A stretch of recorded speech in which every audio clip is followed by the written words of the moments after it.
Bienvenue à cette pause méthode où nous allons aujourd'hui avoir le plaisir d'écouter une présentation avec un professeur et puis une étudiante au doctorat. Alors, cette pause méthode, nous allons écouter un atelier sur les tests de permutation et cette présentation va pouvoir être effectuée par Michael Cantinotti, qui est professeur au département de psychologie de l'Université du Québec à Trois-Rivières. Michael Cantinotti est impliqué auprès du Sésame, donc service de soutien et d'entraide en méthodologie au sein du département de psychologie. Michael est impliqué auprès de ce service depuis 2013. Et Michael va être accompagné par Marie-Ève Gagnon, qui est étudiante en 5e année au doctorat de recherche en psychologie au département de l'Université du Québec à Trois-Rivières. Marie-Ève réalise son projet de thèse sur la relation entre le corps, les émotions et le raisonnement. Et Marie-Ève, à partir de l'hiver 2021, s'enligne pour un post-doctorat pour développer des outils diagnostiques basés sur la neuroimagerie pour détecter des signes de conscience chez des patients qui sont dans le coma. Sachez aussi que Marie-Ève Gagnon a un bel intérêt pour les méthodes quantitatives. Elle a d'ailleurs été mentor pendant 2 ans pour le cours au doctorat stratégie d'analyse quantitative. Alors, pour cet atelier qui est disons, organisé par le Sésame, dont je suis moi-même co-directeur avec le professeur Michael Cantinotti. Je vais pouvoir maintenant céder la parole à Clarisse Rancourt, qui est coordonnatrice au sein du Sésame et qui va vous présenter un petit peu comment va fonctionner cet atelier. Alors, je vous souhaite une bonne séance et merci de votre présence. Merci Alexandre. Oui, donc moi c'est Clarisse, je suis coordonnatrice pour le Sésame. Merci à tout le monde d'être là. Il y a de plus en plus de participants. On a des participants du Québec, de l'Afrique, entre autres. Merci à tout le monde d'être là. Donc, moi, mon rôle aujourd'hui, ça va être de gérer, entre autres, les questions. Donc, si vous avez des questions, je vous invite à les écrire. Vous avez en bas de votre écran l'onglet « Converser ». Vous cliquez là-dessus, vous rédigez votre question à tout le monde. Puis, quand ce sera rendu la période des questions, je l'adresserai à Marie-Ève et Michael. On va commencer par Marie-Ève d'abord, puis ensuite une période de questions, ensuite Michael et une période de questions. Je vais vous inviter aussi, s'il vous plaît, à fermer votre micro pour éviter le dérangement audio au cours de la séance. Puis, je vais m'occuper un peu de gérer le temps. Normalement, à 13 heures, notre atelier est terminé. Aussi, notez que cet atelier est enregistré, puis on va le diffuser sur notre page Facebook du Sésame. Si vous avez envie de le réécouter ou si vous avez envie de le partager à d'autres personnes, donc vous aurez l'occasion de cette manière-là. Alors voilà. Aussi, dernier point, si vous êtes intéressé de présenter un atelier, nous allons faire un dernier atelier dans 2 semaines. Cet atelier-là est déjà prévu. On a une étudiante et une enseignante. Mais en septembre, on va recommencer d'autres ateliers et on est ouvert à vos ateliers si vous avez des sujets. Vous pouvez nous écrire sur notre Facebook du Sésame. Puis on accepte les candidatures. Sur ce, je cède la parole à Marie-Ève pour l'atelier. Merci beaucoup. Merci Clarisse. Je commence tout de suite avec mon partage d'écran pour présenter mes diapos. Donc, avant de commencer, là, je voulais vous faire un petit aperçu de la structure de la présentation. Là. Comme Clarisse l'a mentionné, ça va être moi qui va commencer. Moi, je vais vous présenter surtout un aperçu un peu plus théorique là, sur les tests de permutation pour voir un peu la logique derrière tout ça. Par la suite, ça va être Michael qui va vous faire un exemple de comment appliquer ce test-là en utilisant le logiciel R. Il va aussi vous montrer comment rapporter les résultats selon l'APA. Alors, on commence tout de suite avec l'introduction. Donc, la première chose à savoir, c'est que les tests de randomisation ou tests de permutation sont conçus dans le contexte des devis expérimentaux. Donc, c'est surtout important d'avoir une assignation aléatoire des participants. Le but de ça, c'est d'assurer, en fait, le but, c'est d'avoir des groupes les plus équivalents possibles. Donc, dans le but de contrôler des variables qui pourraient être confondantes. Par contre, vous pouvez prendre en note là, que c'est possible d'utiliser les tests de permutation pour des devis qui ne sont pas nécessairement expérimentaux. Par contre, c'est avec les devis expérimentaux là, que vous allez tirer le plein potentiel des tests de permutation. Donc, si je présente un devis simplifié, là, on aurait 2 groupes. Donc, après une intervention dans le groupe expérimental, par exemple, on pourrait observer une différence avec le groupe contrôle. C'est important de noter qu'il y a presque toujours une différence entre les 2 groupes, à moins qu'on ait vraiment 2 groupes très équivalents. Donc, étant donné qu'il y a presque toujours une différence, des fois plus petite, des fois plus grande, il faut se poser la question, est-ce que cette différence-là qu'on a observée, est-ce qu'elle est due vraiment à notre intervention qu'on a faite sur le groupe expérimental? Sur le plan statistique, là, on va revenir un petit peu plus tard, mais ça revient à se poser la question à quel point les données sont incompatibles avec l'hypothèse H0. Donc, je commence avec un exemple de devis expérimental que je vais conserver tout le long de ma présentation. Donc, on aurait 9 enfants qui vendent des pâtisseries. Et la question de recherche, c'est le nombre de ventes sera-t-il différent selon la condition expérimentale? Donc, on aurait nos 9 enfants qu'on va assigner aléatoirement selon 2 groupes. Donc, dans un premier groupe, on aurait 4 enfants. Et eux, on va leur dire, vous allez vendre des pâtisseries pour une bonne cause. Donc, ce serait le groupe 1. Et on va regarder combien de pâtisseries les enfants ont vendues dans ce groupe-là. Donc, 0, 1, 2, 5 pâtisseries, ça donne une moyenne de vente de 2. Ensuite, on a l'autre groupe qui, lui, a 5 enfants. On se rappelle que c'était une assignation aléatoire. Et eux, on leur a dit, vous allez vendre des pâtisseries pour une sortie au parc d'attractions. Donc, c'est une motivation un peu différente. Et là, encore une fois, on regarde combien de pâtisseries ont vendu. En moyenne, 8. Donc, si on fait la différence groupe 1 moins groupe 2, on obtient une différence de moyenne de moins 6. Et là, la question qu'il faut se poser ici, c'est est-ce qu'on peut affirmer avec certitude que la sortie au parc d'attractions a augmenté le nombre de ventes? Parce que là, c'est ça qu'on observe. Dans le groupe 2, il y a plus de ventes. Mais est-ce qu'on est certain que c'est à cause de la motivation d'aller au parc d'attractions?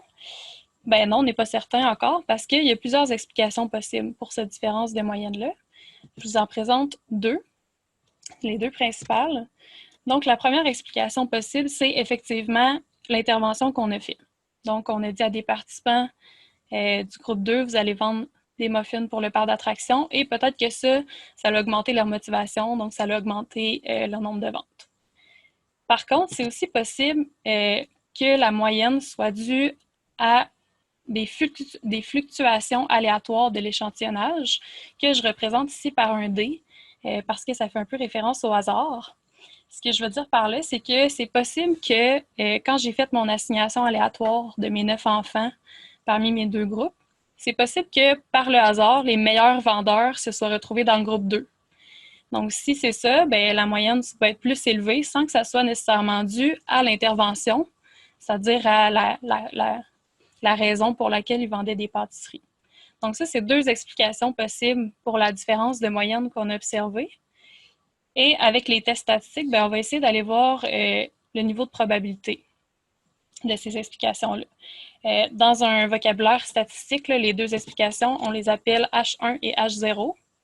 Donc, H0, c'est l'hypothèse nulle qui réfère au fait que la différence qu'on observe n'est pas due à notre intervention. Donc, elle serait due aux fluctuations aléatoires de l'échantillonnage. Donc, quand on fait des tests statistiques dans la méthode traditionnelle que vous connaissez probablement, on utilise des tests paramétriques pour calculer la valeur de P. Donc, par exemple, pour comparer des moyennes, on utiliserait un test de T ou un ANOVA. Et le calcul de la valeur P, ça réfère à la probabilité d'obtenir les données observées si H0 est vrai.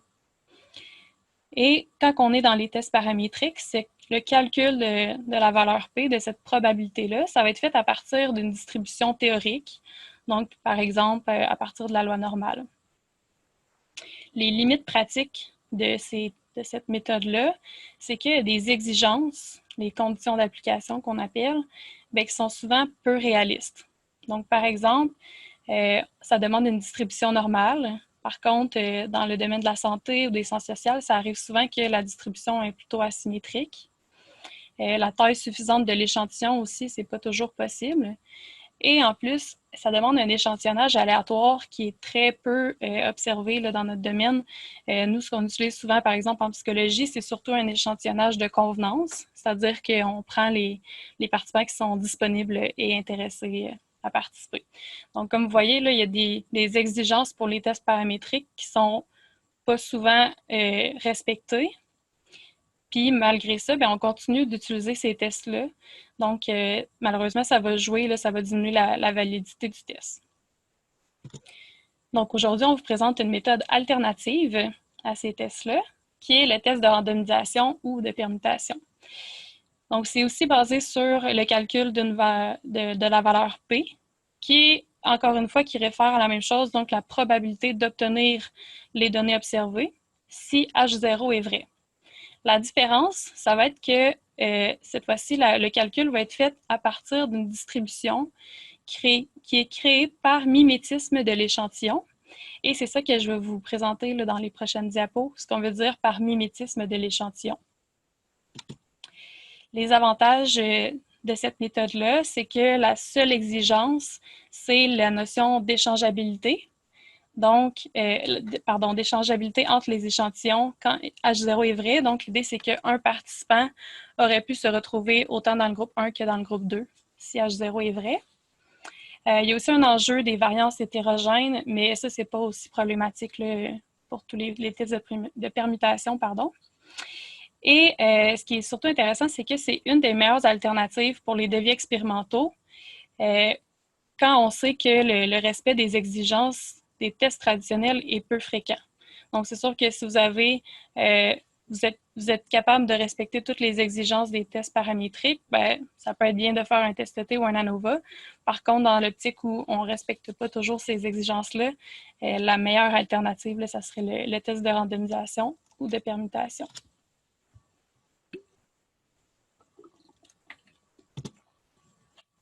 Donc, maintenant, je vous présente comment ça fonctionne, le test de permutation. Donc, en gros, on veut savoir si la différence de moyenne qu'on a observée elle pourrait être due aux fluctuations aléatoires de l'échantillonnage. Donc, vous vous rappelez, là, dans la diapositive précédente, j'ai illustré cette possibilité-là, cette explication-là par le D qui fait référence au hasard. Donc, si on retourne dans notre échantillon, notre groupe 2 avait une moyenne de 2, notre groupe 1 avait une moyenne de 2, le groupe 2 une moyenne de 8, ce qui nous donnait une différence de moyenne de moins 6. Donc, on veut savoir si cette différence de moyenne-là, de moins 6, est-ce qu'elle pourrait être due simplement aux fluctuations aléatoires de l'échantillonnage? Donc, est-ce que H0 est possible? Si c'est peu probable, bien là, on va pouvoir rejeter H0 et considérer que la différence de moyenne est probablement due à l'intervention. Donc, dans ce cas-là, on va considérer H1 comme étant probablement vrai. Comment on va faire pour tester, pour répondre à cette question-là, donc pour tester à quel point les données sont incompatibles avec H0, bien, on va simuler un grand nombre d'échantillons aléatoires à partir de notre échantillon récolté. Et ce qu'on va faire, c'est qu'on va observer les différences de moyenne qui sont possibles si H0 est vrai. Donc, on va faire plusieurs simulations, puis à chaque fois, on va observer c'est quoi la différence de moyenne. Ça va nous montrer c'est quoi les fluctuations possibles sous H0. Ça va nous permettre de comparer avec notre différence de moyenne qu'on a observée. Donc, je vous présente ça dans la prochaine diapo là, pour que ça soit un peu plus imagé comme explication. Donc, ce que je vous présente ici, c'est des permutations. Donc, une permutation, c'est une simulation d'un échantillonnage aléatoire, d'une assignation aléatoire. Donc, ici, je vous ai mis en haut là, les carrés bleus avec les chiffres. Ça représente tous un participant avec le nombre de ventes qu'il a fait. Donc, c'est les mêmes que je vous ai présentés plus tôt. Et là, ce que je vais faire, c'est que je vais faire un tirage sans remise qui va simuler une réassignation aléatoire. Puis ça, c'est pour vous montrer des possibilités qui sont plausibles si H0 est vrai. Parce qu'on se rappelle, si H0 est vrai, les ventes ne sont pas influencées par la motivation de si c'est pour une bonne cause ou pour un parc d'attraction.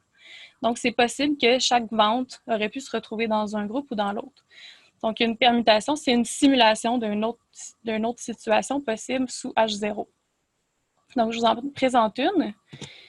J'ai divisé aléatoirement mon échantillon en deux, ce qui me donne dans le groupe 1 une moyenne de 3,5 et dans le groupe 2 une moyenne de 6,8. Si je fais la différence entre le groupe 1 et le groupe 2, ça me donne une différence de moyenne de moins 3,3. Donc ça, c'est une situation qui est possible si H0 est vrai. Donc ça vous montre une autre fluctuation aléatoire. Donc c'est-à-dire que c'est possible d'obtenir cette différence de moyenne-là si H0 est vrai. Donc sans que notre intervention ait eu d'impact. Je vous montre une autre permutation.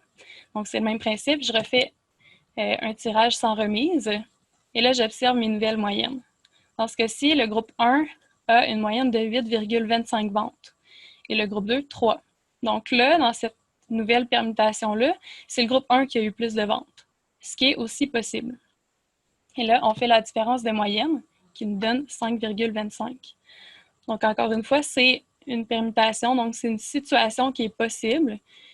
Ça nous montre une différence de moyenne qui est aussi possible si H0 est vrai. Je vous en présente une dernière.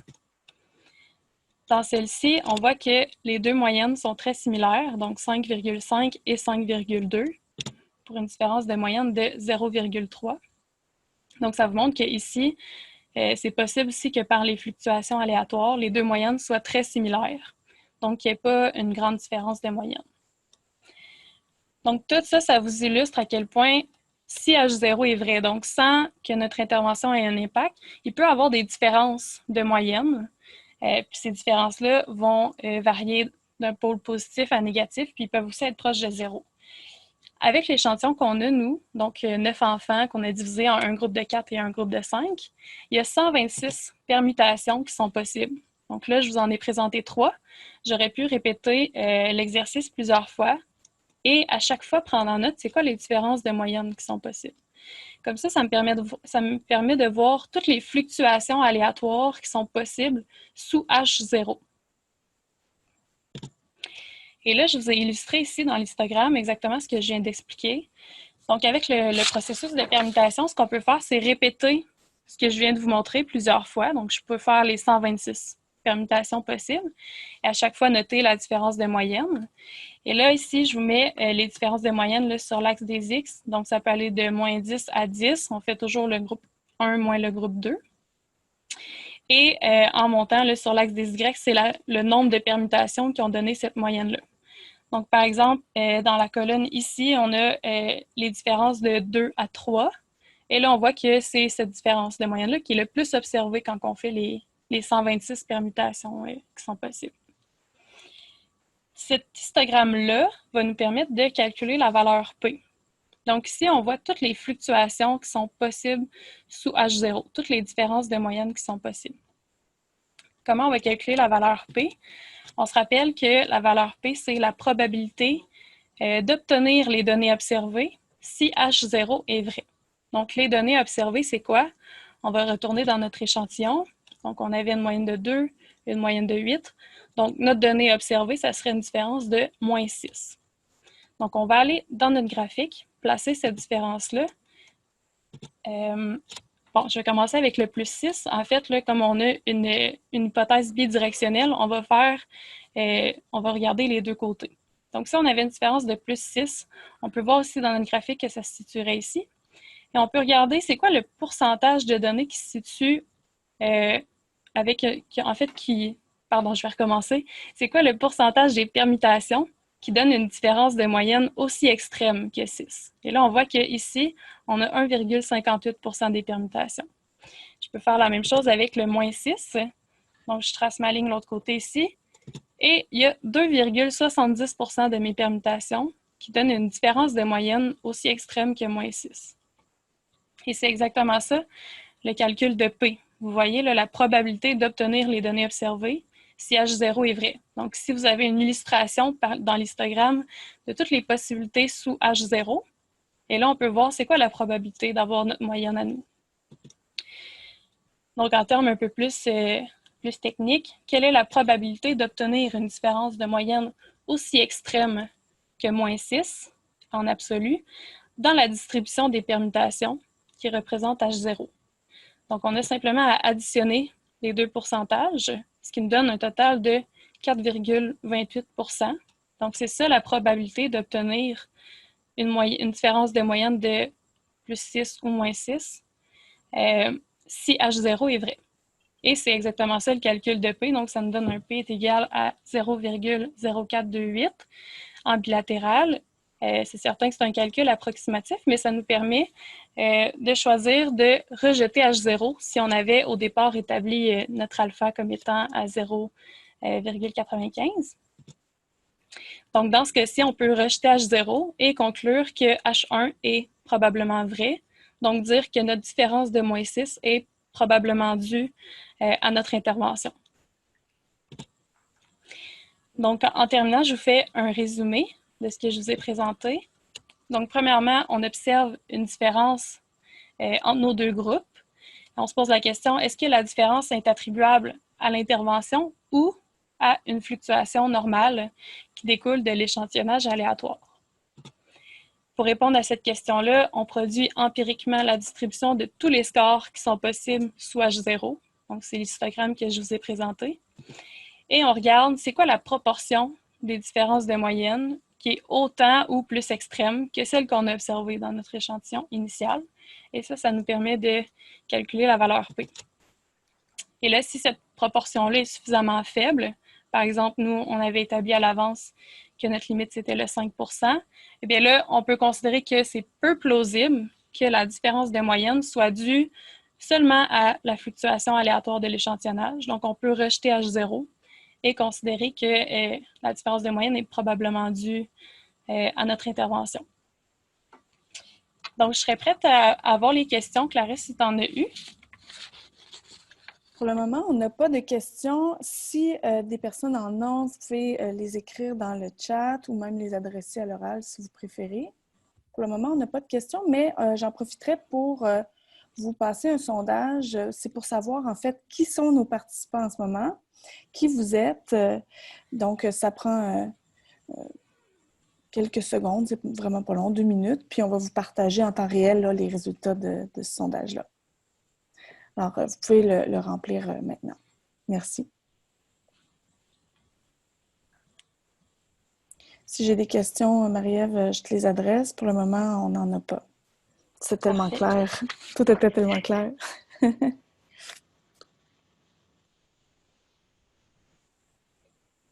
En attendant, je peux faire la transition là, vers la partie de Michael qui va suivre. Michael va maintenant vous présenter un exemple avec R de comment procéder pour faire le test de permutation et comment interpréter les résultats, comment les rapporter. Donc, je peux terminer, je crois, à moins qu'il y ait des nouvelles questions que ce soit ajoutées, mais je peux terminer mon partage d'écran. Oui, il n'y a pas d'autres questions. Ouais, je vais juste commencer à partager mon écran en attendant. Tac. Voilà.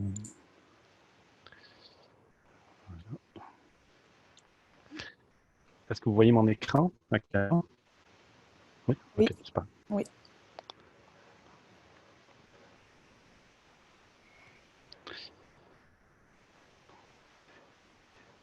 C'était d'accord, Clarisse, on met fin au sondage? Parfait. On a une question, en fait, qui est apparue ici. Est-ce qu'on peut utiliser ces méthodes pour les temps de réaction? Une bonne question. Bonne question. J'aurais tendance à dire oui. Peut-être que Michael va avoir plus d'informations à ce sujet-là. Oui, définitivement, ce type de... Enfin, là, on parle... en fait, ce que Marie-Ève a présenté, c'est un principe général qui est associé au test de permutation, qui a certaines limites, en fait, au niveau de l'hétérogénéité des variances. Par contre, la technique que je vais vous présenter, qui porte sur les statistiques de dominance, est tout à fait appropriée pour ces données-là, pour des données ordinales, pour des données de type décompte, si vous avez des distributions de type poisson, ça va s'appliquer bien. Par contre, ça va s'appliquer à la présentation que je vais vous faire. Là. Donc là, vous voyez juste en fait d'où viennent les personnes. Là, on a 23% des personnes qui viennent d'Afrique, du Cameroun, j'imagine. Bonjour à nos amis camerounais. Du Québec, sinon, essentiellement des étudiants au doctorat, je vois, et des personnes qui veulent développer leurs connaissances par rapport au sujet.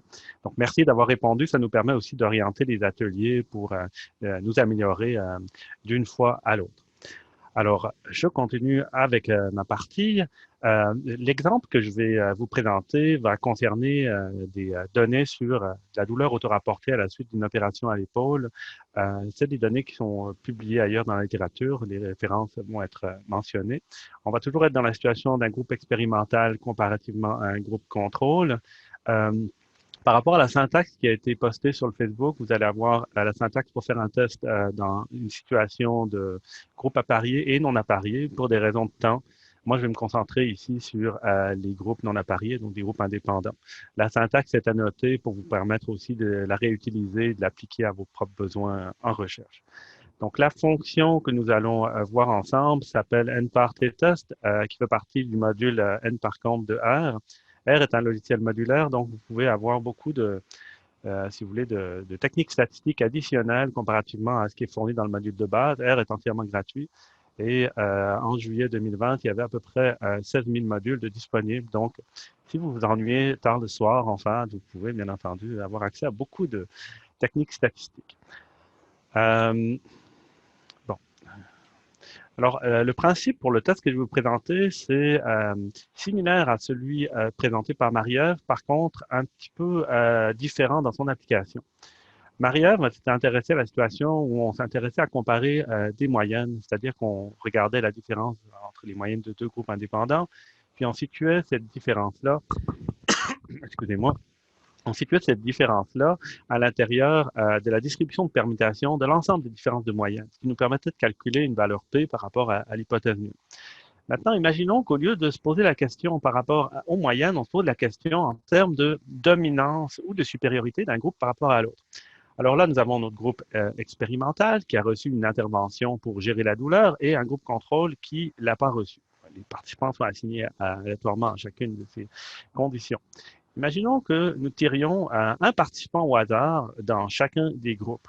Alors, si le score douleur va entre 1 et 5, 1 étant un score de douleur éprouvé minimum et 5 maximal, on pourrait très bien avoir ce résultat-là.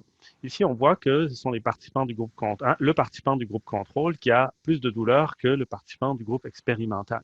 On refait un tirage. Cette fois-ci, en fait, on voit que c'est le participant du groupe expérimental qui a plus de douleur que le participant du groupe contrôle. On refait un autre tirage. Ah, ici, en fait, ils obtiennent le même score. On refait un autre tirage. Ici, c'est le groupe contrôle, etc. Imaginons que nous fassions le tirage, en fait, que nous fassions 10 000 tirages. Donc, à la longue, ça va nous donner, en fait, la probabilité qu'un participant qui est échantillonné aléatoirement à partir d'un groupe, quelle est la probabilité qu'un participant donc sélectionné aléatoirement à partir d'un groupe présente un score plus élevé qu'un participant sélectionné aléatoirement à partir de l'autre groupe? Donc ici, ce qui est intéressant, c'est que ça porte plus sur les moyennes.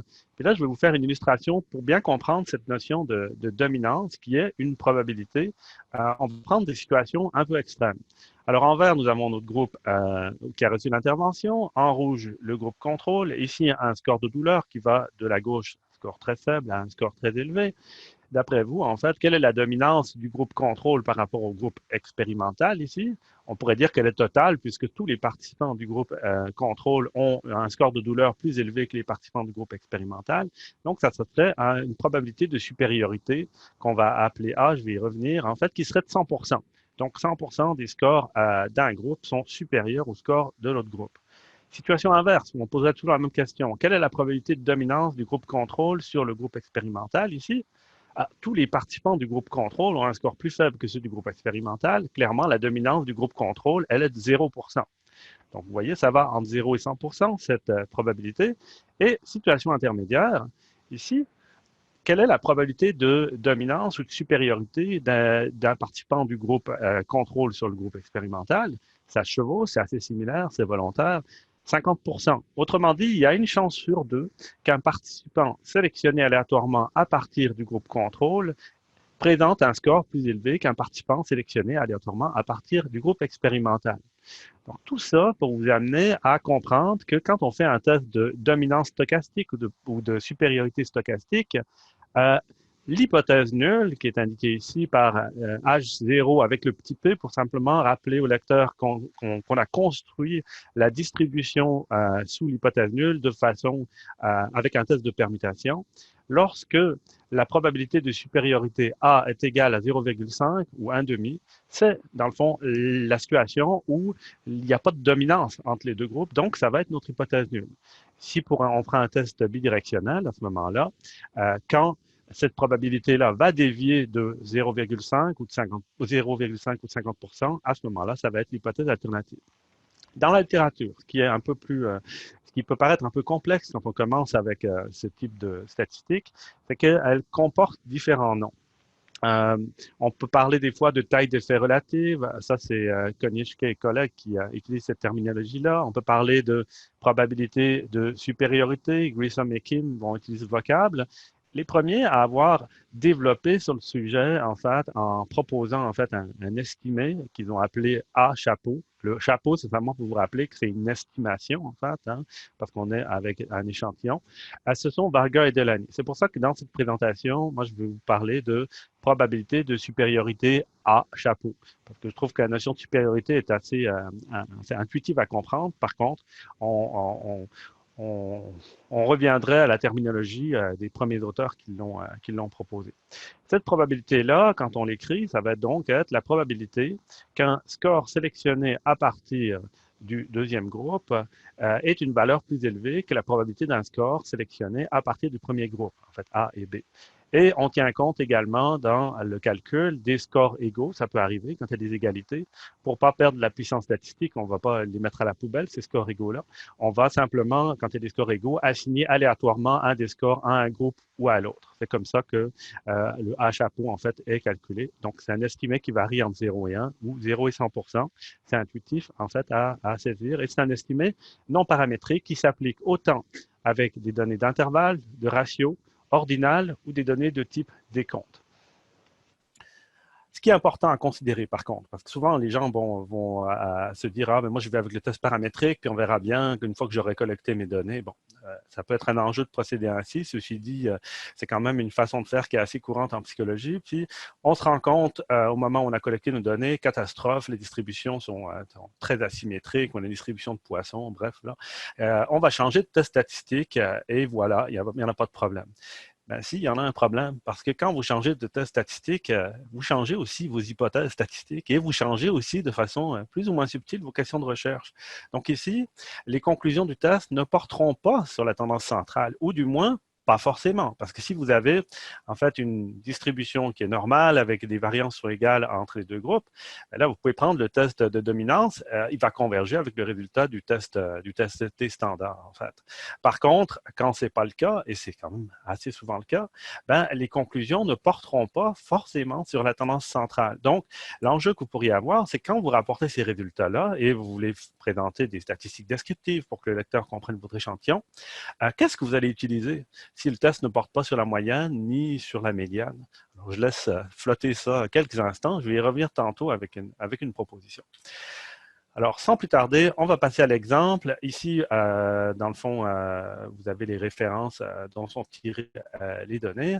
Et on va y aller avec R. Si jamais, quand je présente, parce que j'utilise un écran assez grand ici, c'est trop petit, vous pouvez aller dans Zoom, là, où vous avez la barre du présentateur en haut, en vert. Vous voyez l'écran 2. Juste à côté, vous cliquez sur, dans le fond, option d'affichage, puis vous pouvez changer le rapport de Zoom pour agrandir si jamais c'est trop petit pour vous. Donc, je vais aller chercher où est R. Ici, OK. Donc, moi, j'ai démarré Air Commander ici. Vous avez sur le site du Sésame, en fait, les instructions, comment installer Air, comment démarrer. C'est assez simple, en fait. Dans le fond, c'est juste une ligne de commande. Une fois que vous démarrez Air, vous tapez simplement Library, entre parenthèses, Air majuscule, CMDR, et fermez la parenthèse, là. Et ça va démarrer l'interface. Donc, une fois que vous avez l'interface, vous voulez aller chercher le jeu de données. Donc, charger un jeu de données.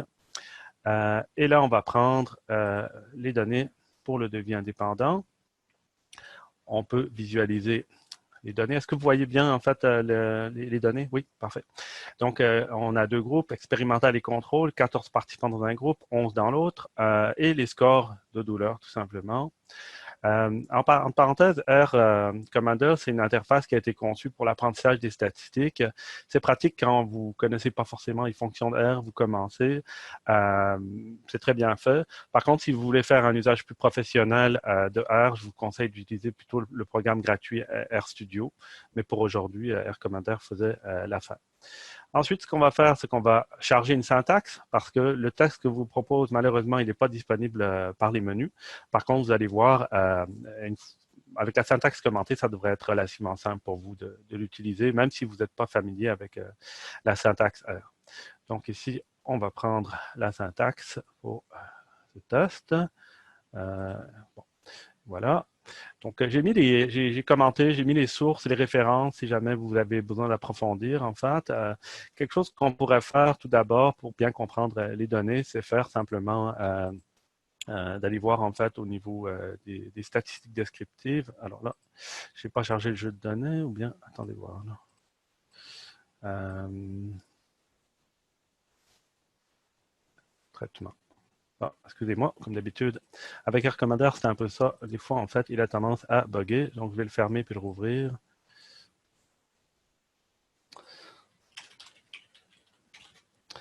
La commande pour le redémarrer une fois qu'il est déjà en mémoire est un peu différente. C'est simplement Commander avec 2 parenthèses ouvrant fermantes. Donc ici, je vais charger à nouveau le jeu de données. Voilà. Bon. Et, alors, on va ouvrir la syntaxe. Voilà. Et on va demander, en fait, les statistiques descriptives par groupe, ici. On va demander un peu d'informations. Voici ce qu'on obtient. Donc là, vous voyez le groupe expérimental, il a une moyenne de 1,36 au niveau de la douleur, groupe contrôle 2,45. Vous avez les écarts types, vous avez la symétrie, la kurtose et la statistique que moi je vous propose de rapporter quand vous faites ce type de test-là, qui est quand même assez global au niveau de la distribution, c'est de rapporter des quartiles ou, si vous voulez être plus fin, des déciles pour voir à quelle partie de la distribution est attribuable en fait la différence. Donc, c'est pas mal utile d'avoir cette information-là. Ici, vous voyez, il y a 14 participants dans un groupe et 11 dans le groupe contrôle. Donc, pour effectuer le test maintenant, première chose à faire, c'est de télécharger le module NParComp qui va permettre de faire le test de dominance. Donc, une fois que vous sélectionnez la ligne qui vous intéresse, vous cliquez sur Soumettre. Ici, il va aller chercher en fait en ligne le module. Il veut bien fonctionner.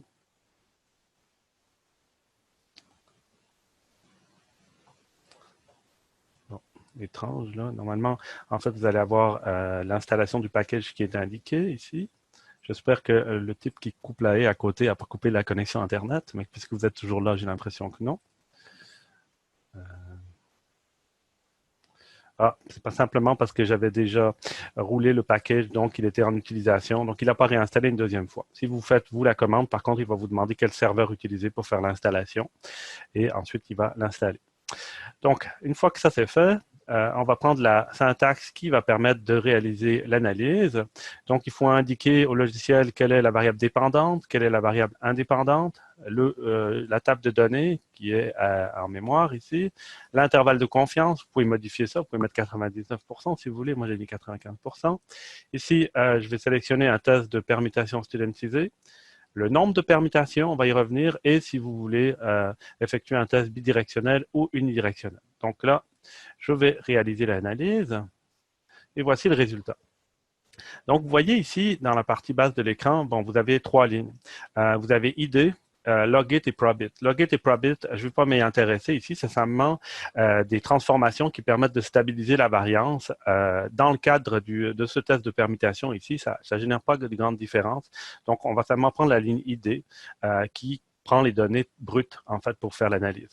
Estimateur, là, c'est ce qui correspond à l'estimé à chapeau, c'est-à-dire la probabilité de dominance. Ici, elle est de 0,737, c'est-à-dire 74%. Ça veut dire qu'un des groupes domine l'autre, en fait, à 74%. Mais là, la question qui se pose, c'est quel groupe est utilisé comme point de référence? Alors, pour pouvoir répondre à cette question, il faut que vous connaissiez le codage interne du facteur dans R. Alors, vous pouvez facilement avoir cette information en allant dans le menu Données, gérer les variables du jeu de données actif et vous cliquez sur Réordonner le niveau d'un facteur. Ici, on ne veut pas forcément le faire. Par contre, ça va nous permettre, en fait, de savoir, en fait, comment est ce codage. Vous voyez, groupe expérimental, groupe 1, groupe contrôle, groupe 2. Alors, dans la formule qui est utilisée pour le calcul de la statistique de dominance, on compare toujours le groupe B, le deuxième groupe, avec le premier. Donc, cette valeur de 0,74, elle répond à la question suivante. Quelle est la probabilité qu'une observation ou qu'un participant sélectionné aléatoirement à partir du groupe contrôle ait un score plus élevé qu'une observation ou un participant sélectionné aléatoirement à partir du groupe expérimental? Donc, ça répond à la question suivante. Le 74%, c'est quelle est la dominance du groupe contrôle en termes de score de douleur par rapport au groupe expérimental. Si on n'avait pas fait attention à ça, ou si on avait inversé le codage, qu'est-ce qui serait passé? Là, je le fais. Okay? Donc, je change le codage interne du facteur. Je roule à nouveau, en fait, la syntaxe. Vous obtenez un estimé qui est le reflet de l'autre, c'est-à-dire 1 moins 0,737. Ici, on obtient 0,263. Par contre, la notion de dominance, elle est plus facile à comprendre avec une valeur qui est plus grande que 50%. Donc, je vous propose toujours de regarder comment le codage interne est fait, parce qu'on compare toujours le groupe codé 2 au groupe codé 1. La question ici, donc, c'est la probabilité de dominance du groupe contrôle par rapport au groupe expérimental, mais ça revient exactement au même de dire quelle est la probabilité d'infériorité du groupe expérimental par rapport au groupe contrôle, c'est-à-dire quelle est la probabilité qu'une observation sélectionnée au hasard dans le groupe expérimental présente un score de douleur plus faible qu'une observation sélectionnée au hasard dans le groupe contrôle. Pour les permutations maintenant, là, j'en en ai mis 10 000. Qu'est-ce qui s'était passé si on en avait mis moins, par exemple? Alors là, je vais rerouler à nouveau la syntaxe. Je vais d'abord réinverser, en fait, le codage en mettant expérimental en 1 et contrôle en 2. Bon. Et là, je roule à nouveau la commande en ayant 1000 permutations. Bon, ici, vous voyez, la valeur est de 0,018. On va refaire le test une autre fois. 0,038. Ouch. On refait une autre fois. 0,028. Est-ce que ça vous dérange là, que la valeur P fluctue à chaque fois que vous faites le test? C'est quand vous utilisez un test classique, si vous avez ça, là, vous vous faites des soucis. Là.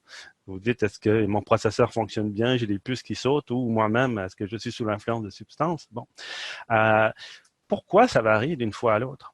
Ici, en fait, si on s'intéresse à ces données, on a un groupe de 14 et un groupe de 11. Est-ce que vous voyez la présentation PowerPoint, là? Oui, excellent, parce que des fois, ça reste bloqué sur une fenêtre. On a 4,5 millions de permutations qui sont possibles si on faisait l'énumération complète. Alors, de demander au logiciel d'en faire 4,5 millions de simulations, ça peut prendre un temps relativement conséquent. Donc, ce qu'on va faire, c'est qu'on va lui demander de faire un tirage représentatif de ce 4,5 millions et d'en tirer, par exemple, 10 000 ou 100 000. Donc, ce que moi, je vous propose de faire quand vous utilisez ce test-là, c'est d'augmenter le nombre de permutations jusqu'à ce que vous voyez que la fluctuation, elle devient très, très faible. À ce moment-là, vous pouvez avoir confiance dans les résultats. Là, donc, vous voyez, je monte à 100 000. Ça va prendre plus de temps pour générer les résultats. On est à 0,033. Je retire une nouvelle fois. Vous voyez, ça ne bouge pratiquement plus. Donc ça nous indiquerait qu'à 100 000, là, en fait, vous n'allez pas avoir de surprise bizarre, en fait, quand vous refaites le test d'une fois à l'autre. Donc, ça, c'est pour le test. Si jamais ici, j'ai mis la syntaxe qui permet d'inverser en fait le codage des groupes, mais vous pouvez passer par les menus si vous n'êtes pas familier avec la syntaxe de R. Juste regarder où on en est dans le temps. OK. Bon. Donc là, je vous ai mis un écran simplement pour résumer l'interprétation de la fenêtre avec les résultats. Donc, estimateur ici, c'est bien en fait cette probabilité de supériorité dont il s'agit. Vous avez également l'intervalle de confiance autour de la taille d'effet, puisque cet estimateur-là, c'est une taille d'effet non paramétrique. Là. Vous avez l'intervalle de confiance ici qui va entre 0,53 et 0,94. Ouch, c'est quand même assez large. Ça vous indique en fait que la précision à laquelle on arrive est relativement faible, ce qui n'est pas surprenant étant donné que cette précision dépend directement de la taille des échantillons. Ici, on a un échantillon de 11 et de 14, ce qui n'est pas très grand. Et enfin, vous avez la valeur P, en fait, qui est associée en fait, à la probabilité d'observer une dominance comme celle qu'on a ici par rapport à ce qu'on observerait en fait, sous l'hypothèse nulle. Ne confondez pas cette valeur P ici avec la probabilité A. Un autre enjeu quand vous commencez avec ce type de test-là, c'est que souvent, cette probabilité A est indiquée dans certains articles comme la probabilité P. Alors, c'est assez confondant parce que souvent, les gens interprètent P comme étant le P qui est associé à l'hypothèse nulle, alors qu'ici, c'est une taille d'effet. Le codage des groupes répond à en fait, permet de répondre à cette question-là. Donc, probabilité que A et B est plus grande que 1,5 ici, donc c'est la probabilité qu'une observation sélectionnée aléatoirement dans le groupe B soit plus grande, en fait, ou un score plus élevé qu'une observation sélectionnée aléatoirement dans le groupe A. C'est pour ça qu'il faut aller regarder le codage interne dans R. Et quelque chose qui pourrait être assimilable à une petite coquille, mais ça dépend de quoi on parle ici. C'est à la première ligne, vous voyez, c'est marqué Alternative Hypothesis True Relative Effect. C'est comme ça que A est appelé dans ce module de R, là, mais c'est la même chose. Probabilité que cet effet P est plus petit ou égal à 1,5. Alors, ici, je vous assure, là, c'est le résultat d'un test bilatéral qui a été réalisé. Il faudrait plutôt lire la probabilité que, dans le fond, par rapport à H1, c'est qu'il y ait une différence de 1,5 de cette taille d'effet-là. Par contre, c'est que la définition de comment est calculée cette valeur A, en fait, c'est effectivement un groupe, une observation sélectionnée aléatoirement dans un groupe est-elle plus grande qu'une observation sélectionnée aléatoirement dans l'autre groupe? C'est ça qui peut engendrer un peu une confusion ici. Mais pour distinguer l'hypothèse nulle et alternative dans le contexte bidirectionnel versus unidirectionnel, moi, je vous suggère de vraiment indiquer différents d'1,5 quand vous allez rapporter vos résultats si vous présentez les hypothèses. Comment rapporter les résultats? Alors, je ne vais pas lire ça dans le détail, je le mets plus comme référence. C'est une proposition, hein, il y a plusieurs façons de le faire. C'est important, à mon avis, de rapporter le package et son module, sa version, ainsi que la version de R pour des fins de réplication. Le test s'appelle un test non paramétrique de permutation studentisée selon l'approche de Neubert et Brunner. Et quand vous rapportez le résultat, je vous propose donc de mettre l'écartile, même si c'est bien entendu une statistique descriptive qui est quand même relativement imprécise par rapport à ce que fait le test, mais c'est quand même pas mal plus juste de présenter ça que de présenter une moyenne ou une médiane. Bien entendu, rapporter l'intervalle de confiance et si vous le souhaitez, parce qu'il y a des revues maintenant qui n'acceptent plus les valeurs P. Si c'est encore acceptable, vous pouvez mettre la valeur P. Et faire preuve de didactique également, ou de pédagogie quand vous utilisez ce type de statistiques qui sont quand même relativement peu répandues encore dans la littérature, mais ça devrait augmenter. Indiquer au lecteur ou au réviseur, en fait, à quoi ça correspond. Donc ici, vous voyez, on indiquerait l'estimé A chapeau, indique la probabilité, 74%, qu'un participant échantillonné aléatoirement à partir du groupe contrôle présente un score plus élevé qu'un participant aléatoirement sélectionné à partir du groupe expérimental. Les tests de permutation, est-ce que c'est nouveau? Est-ce que vous êtes un rebelle quand vous faites ça? En fait, ça a à peu près une centaine d'années. C'est intéressant parce que des fois, les gens disent « Oui, mais là, les tests classiques sont beaucoup plus connu, il doit avoir une raison, etc. Fisher lui-même, qui est le développeur du UF, de l'ANOVA, etc., a remarqué en 1936 que la validité des conclusions statistiques basées sur un test classique, donc sur la loi de F ou sur la loi de T par exemple, dépendait de la capacité de ce test à arriver à des conclusions similaires que le test de permutation. Donc, si vous voulez un argument d'autorité, ben là, vous en avez un. Et ce qui est intéressant aussi, c'est que l'inférence à la population, comme l'a bien souligné Marie-Ève, ce n'est pas une exigence de ce type de test-là, de statisticiens comme Pittman, qui semblerait avoir été le premier à vraiment développer ce type de test-là. La paternité est souvent attribuée à Fisher, mais Fisher ne s'y intéressait pas en tant que tel, si ce n'est pour dire que l'affirmation que vous avez eue précédemment, c'est vraiment Pittman qui était en Tasmanie, c'est-à-dire passablement loin des gens à un temps où Internet n'existait pas, puis ses écrits ont été remarqués plus tard. C'est lui qui a vraiment développé sur la question. Il remarquait qu'on n'a pas besoin de s'inquiéter à la population qu'on ne connaît pas, en fait, avec ce type de test-là, mais seulement aux valeurs des échantillons qu'on connaît.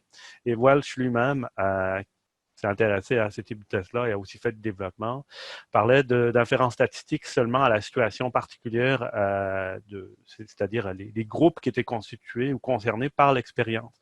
Donc, on n'a pas d'exigence de sélection aléatoire à partir des populations dans le cadre des devis expérimentaux quand on utilise ce type de technique. Quelques enjeux, il y en a toujours. Si vous avez des données qui respectent la loi normale avec des variances qui sont homogènes, bien entendu, le test T standard va être plus puissant que le test de permutation. Ceci dit, croyez-vous toujours aux licornes? Un chercheur du nom de Bicheri, déjà il y a une trentaine d'années, soulignait que la loi normale, la courbe normale, semblait être une licorne quand on s'intéressait à la littérature en psychologie. Ce résultat-là a été répliqué dans le domaine des sciences de la santé, des sciences sociales. Donc, la normalité, les conditions habituelles des tests paramétriques, ça fonctionne bien quand on a des gros échantillons sélectionnés aléatoirement à partir d'une population, ce qui arrive malheureusement assez souvent. Donc, le test de permutation, surtout si vous êtes dans un contexte expérimental, ça vaudrait la peine de le considérer sérieusement. Même si ce test-là permet de gérer adéquatement, comparativement à des tests concurrents, la notion de variance hétérogène, ça a été testé avec simulation pour des ratios de 1,4 et 1,2, c'est-à-dire 4 fois plus de variantes dans un groupe comparativement à l'autre, et ça génère, dans le fond, des résultats qui sont acceptables. Quand vous avez des variances hétérogènes, vous aurez toujours, en fait, moins de puissance que si vous avez des variances égales. Donc, si vous avez moyen de contrôler ce phénomène-là, faites-le, ou du moins, tenez-en toujours compte quand vous faites vos calculs de puissance a priori pour déterminer combien il vous faut de participants. Alors, même si vous utilisez un test de permutation, vous perdez de la puissance quand les variances sont hétérogènes.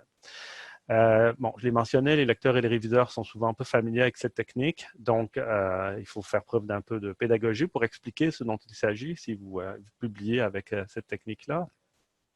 Et je termine en rappelant que l'utilisation de tests de permutation-randomisation, quand vous avez des devis sans randomisation, donc vous n'êtes pas dans un cadre expérimental, vous êtes dans une situation similaire à la situation où vous utilisez un test paramétrique classique quand vous n'avez pas une sélection aléatoire, un échantillon représentatif de la population.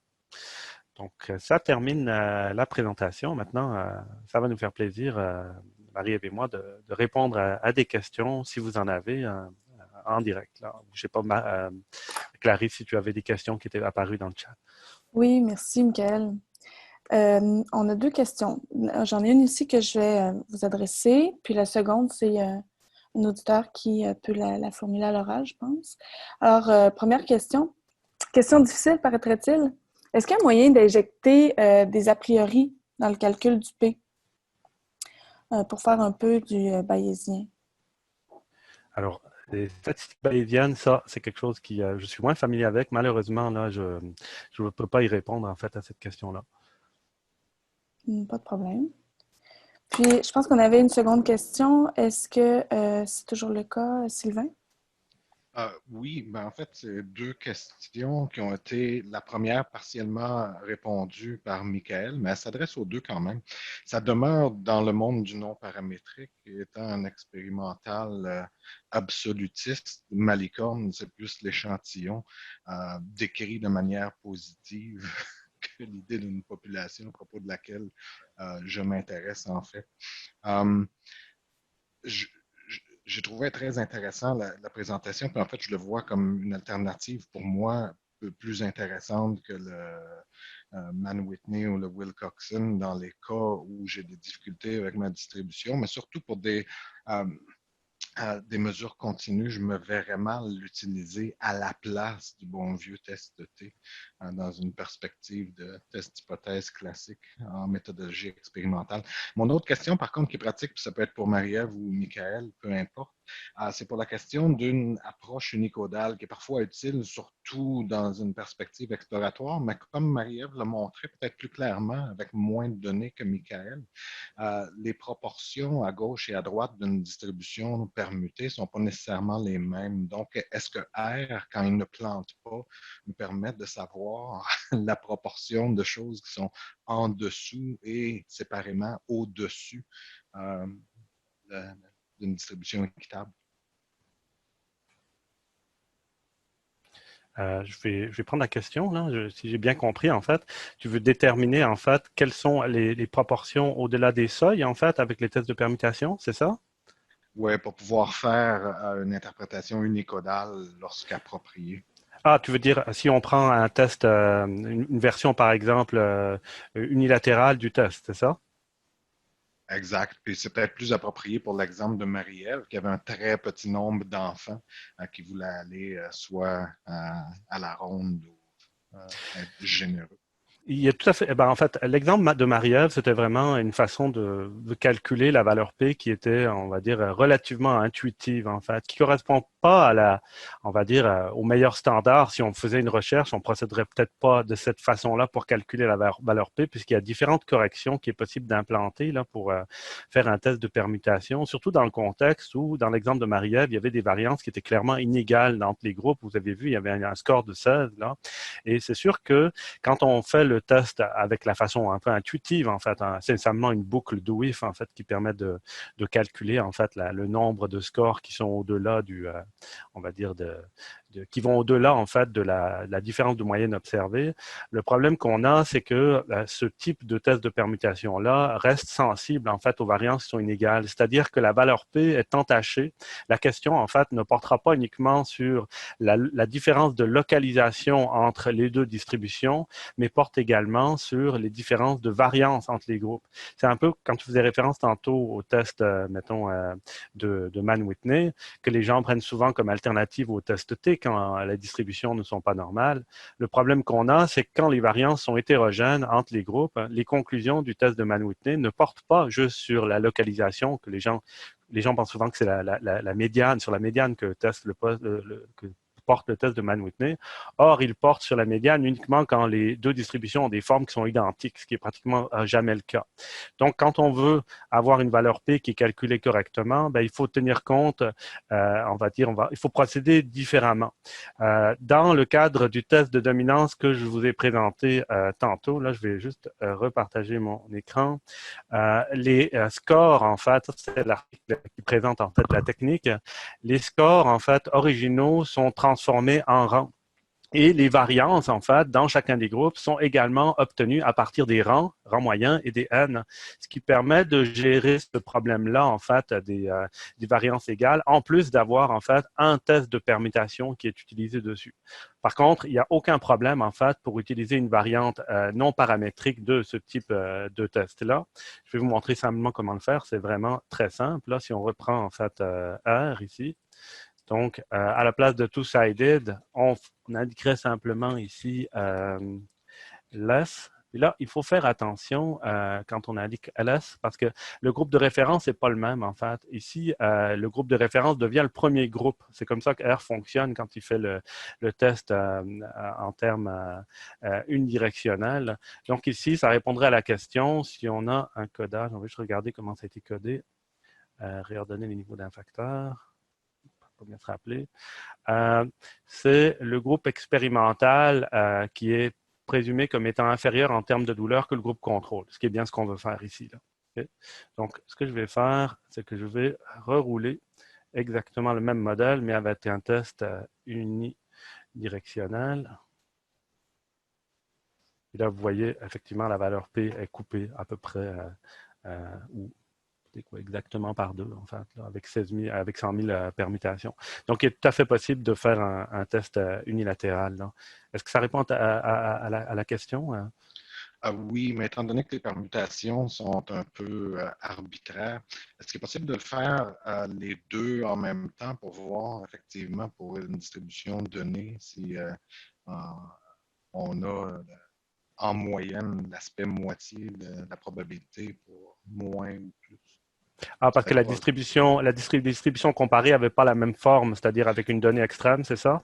en fait, ce que tu viens de faire, si c'est 10 000 nouvelles permutations, ben, tu ne compares pas la valeur unicodale avec la même distribution qui était utilisée pour l'exemple bicodal. Alors, normalement, avec ce type de test-là, ça ne devrait pas être un problème parce qu'on ne présume absolument rien au niveau des variances des groupes, ni au niveau de la forme. Je n'ai pas les données de Marie-Ève ici chargées en mémoire, mais ce que je pourrais faire, c'est tricher un petit peu en mettant dans le groupe contrôle, par exemple, un score de douleur de 13 pour un participant. OK? Puis un autre, un score de 11, qui serait clairement des données extrêmes ici. Là. OK? Puis là, ce que je vais faire, c'est que je vais faire le test tout d'abord bilatéral. Two-sided. Okay. Avec, bon, je vais mettre 10 000 permutations là, pour que ce soit un peu plus rapide. Là. Soumettre. Bon, ici, on a une valeur P de 0.004. Là. Et donc, maintenant, je vais faire un test qui va être un test unilatéral.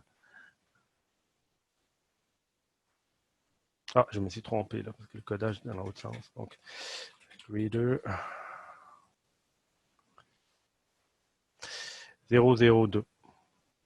Donc, clairement, en fait, on tombe à la moitié. Là. Puisque les données sont converties en rangs, l'impact, en fait, d'une donnée extrême est réduit de façon extrêmement importante, en fait, par rapport aux données brutes, bien évidemment. Est-ce qu'il y avait d'autres questions? Merci. Ça fait le tour des questions, merci. Ça fait le tour des questions. Donc, je vais juste représenter à ce moment-là la présentation avec la diapositive finale et je te cède la parole, Clarisse ou Alexandre. Très bien. Alors, voici le dernier atelier pour la session estivale des pauses méthodes. Donc, prochain atelier dans 2 semaines, le 6 août, même heure, même poste, au même lien que vous avez utilisé pour aujourd'hui. Et sinon, on va continuer en septembre. Alors, je vous ai écrit dans le chat le courriel pour m'écrire si vous avez envie de présenter un atelier. Ça peut être un atelier d'un professeur seul, un étudiant seul ou une collaboration entre les deux. On trouve ça super intéressant et enrichissant, ce partage-là. Et sinon, eh bien, vous avez nos capsules, les ateliers sur notre Facebook. Puis, voilà.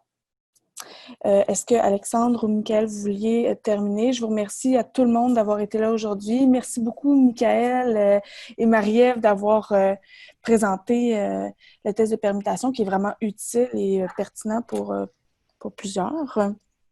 Oui, effectivement.